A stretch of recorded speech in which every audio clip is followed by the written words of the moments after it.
মালামাল অনেক ক্ষতি হয়েছে, অনেক অনেক। এ জায়গায় রমজানের উপলক্ষে অনেক মাল আনছিল, সেহেতু অনেক কিছু আনছিল, কিন্তু সব গেছে গা, আর কি করা। আমি কারো ক্ষতি চাই না, আমি চাই আমার আমার এলাকার সবাই ভালো থাকবে।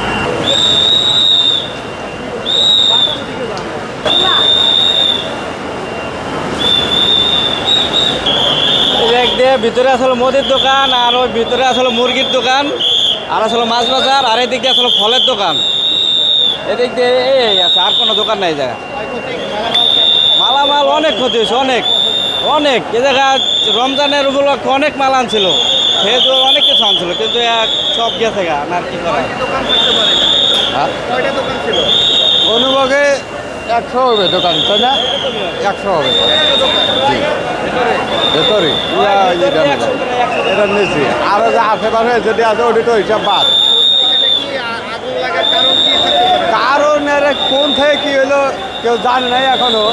2:30টার দিকে ধরেন আমি এই ঘুমের মানুষ হঠাৎ করে পাশের বিল্ডিংয়ে থাকি, মানে 2:30টার দিকে আমি চিল্লি। আরে ভাই বাইরে প্রচুর খালি ধুয়ার আগুন। ওরা আর কী করবো, শুয়ে থাকা যাবো, দৌড়ে তখন থেকে পরিশ্রম করে এখন পর্যন্ত নিয়ন্ত্রণে আহে নাই কিছুটা। আমি কারো ক্ষতি চাই না, আমি চাই আমার এলাকার সবাই ভালো থাকবে।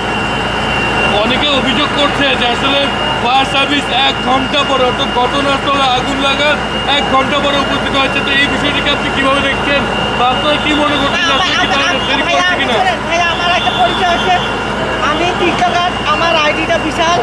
ইনশাল্লাহ দোয়া করবেন। আমি চেষ্টা করি, আমি সবাইকে ধরে চেষ্টা করি যে আমি একা ভালো থাকবে না।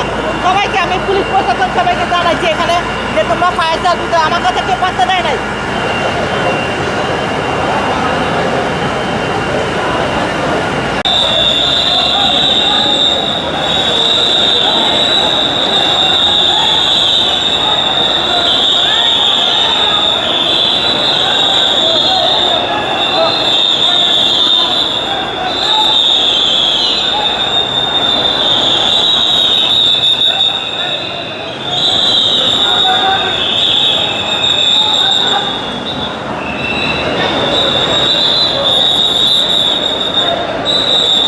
দর্শক, যারা আসলে এই আগুনের নিয়ন্ত্রণের সময় ফায়ার সার্ভিসের আসলে পুরো এলাকাটাই আসলে উৎসুক জনতার ভিড় দেখতেছিলাম। আসলে পুরোপুরি সাধারণ মানুষ, বিশেষ করে তাদেরকে সরিয়ে দিয়েছে সেনাবাহিনী, পুলিশ এবং ফায়ার ফাইটাররা।